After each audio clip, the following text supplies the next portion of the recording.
বন্ধুরা, সম্পূর্ণ পর্ব দেখতে চ্যানেলটি সাবস্ক্রাইব করুন। সকালের আলো তখনও পুরোপুরি ছড়িয়ে পড়েনি। বাড়ি থেকে বের হওয়ার আগে রেহান একবার রূপাইয়ের দিকে তাকিয়ে মুচকি হাসল। গত কয়েকদিন ধরে অনেক ঝড় গেলেও আজ তার মনে এক অদ্ভুত শান্তি ছিল। রূপাই তার শার্টের কলার ঠিক করে দিয়ে বলল, আজ তাড়াতাড়ি ফিরবে কিন্তু। রেহান মজা করে বলল, ডাক্তারদের জীবনে তাড়াতাড়ি বলে কিছু নেই, তবু চেষ্টা করব। কিন্তু দুজনের কেউই জানত না এই দিনটাই তাদের জীবনের সবচেয়ে কঠিন পরীক্ষার দিন হতে চলেছে। হাসপাতালে পৌঁছেই রেহান বুঝতে পারল পরিস্থিতি অস্বাভাবিক। এক কিশোরী রোগী তৃষা গুরুতর অবস্থায় ভর্তি হয়েছে। দুর্ঘটনায় তার প্রচুর রক্তক্ষরণ হয়েছে। রেহান দ্রুত চিকিৎসা শুরু করে, কিন্তু কিছুক্ষণ পর হঠাৎ হাসপাতালের কম্পিউটার সিস্টেম হ্যাক হয়ে যায়। রোগীদের গুরুত্বপূর্ণ রিপোর্ট একের পর এক উধাও হতে শুরু করে। ডাক্তার গাঙ্গুলি রাগে ফেটে পড়লেন। তিনি সবাইকে জরুরি বৈঠকে ডাকলেন।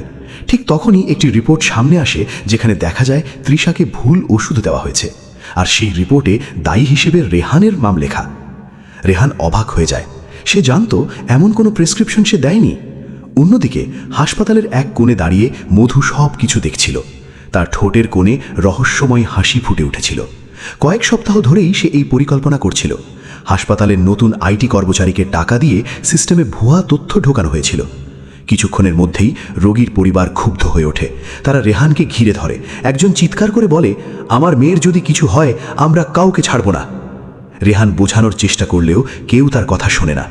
এদিকে বাড়িতে বসে থাকা রূপাইয়ের হঠাৎ অস্বস্তি হতে থাকে। তার হাত থেকে পানির গ্লাস পড়ে ভেঙে যায়। বুকের ভেতর কেমন যেন ধকধক করতে থাকে। বারবার রেহানকে ফোন করলেও কোনো উত্তর পায় না। ঠিক তখনই মিশকার ফোন আসে। কাঁপা গলায় মিশকা বলে, রূপাই, হাসপাতালে বড় বিপদ হয়েছে।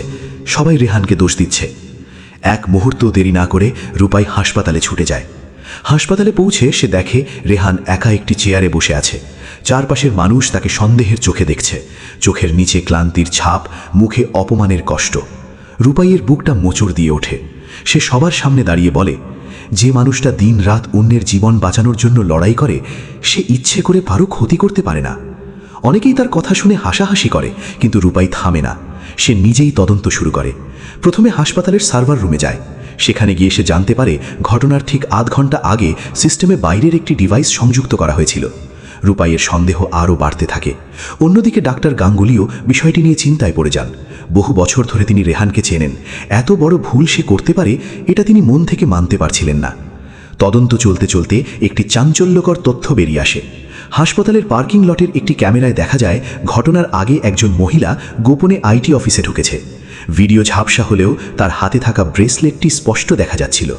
রূপাই ভিডিওটি দেখে চমকে ওঠে, কারণ ঠিক একই রকম ব্রেসলেট সে মধুর হাতে বহুবার দেখেছে। সেদিন রাতেই রূপাই গোপনে মধুর বাড়ির সামনে যায়। সেখানে সে এমন কিছু শুনে ফেলে যা তার শরীর ঠান্ডা করে দেয়। মধু ফোনে কাউকে বলছিল, আর কয়েকটা দিন অপেক্ষা করো, রেহানের সম্মান পুরোপুরি শেষ হয়ে গেলে ও নিজেই ভেঙে পড়বে। সব কিছু রেকর্ড করে ফেলে রূপাই। কিন্তু বাড়ি ফেরার পথে কিছু অজ্ঞাত লোক তার পিছু নেয়। রূপাই বুঝতে পারে কেউ তাকে নজরদারি করছে। ভয় নয়, বরং সত্যি উদ্ঘাটনের জেদে সে আরও শক্ত হয়ে ওঠে। পরদিন হাসপাতালের বোর্ড মিটিং বসে। সেখানে মধু আত্মবিশ্বাসের সঙ্গে উপস্থিত হয়। তার ধারণা ছিল এবার রেহানের চাকরি চলে যাবে। কিন্তু ঠিক তখনই রূপাই সবার সামনে অডিও রেকর্ডিং চালিয়ে দেয়। ঘর নিস্তব্ধ হয়ে যায়। মধুর কণ্ঠস্বর স্পষ্ট শোনা যাচ্ছিল। সবাই অবাক হয়ে তার দিকে তাকিয়ে থাকে। মধু প্রথমে সব অস্বীকার করে, কিন্তু এরপর আইটি কর্মচারীও সত্যি স্বীকার করে ফেলে। সে জানায় মোটা অঙ্কের টাকার বিনিময়ে মধুই তাকে ভুয়া রিপোর্ট তৈরি করতে বলেছিল। মুহূর্তেই পুরো পরিস্থিতি বদলে যায়। যারা এতক্ষণ রেহানকে দোষারোপ করছিল তারাই লজ্জায় মাথা নিচু করে যায়। ডাক্তার গাঙ্গুলি উঠে দাঁড়িয়ে বলেন, আজ আমরা শুধু একজন নির্দোষ মানুষকে অপমান করিনি, একজন সৎ চিকিৎসকের সম্মানও আঘাত করেছি। রেহানের চোখ ভিজে ওঠে, কিন্তু সবচেয়ে বেশি কষ্ট পেয়েছিল রূপাই, কারণ সে জানত অপমানের ক্ষত মুছতে সময় লাগে। কয়েকদিন পর তৃষা সম্পূর্ণ সুস্থ হয়ে হাসপাতাল থেকে ছাড়া পায়। বিদায় নেওয়ার সময় সে রেহানের হাত ধরে বলে, আপনি না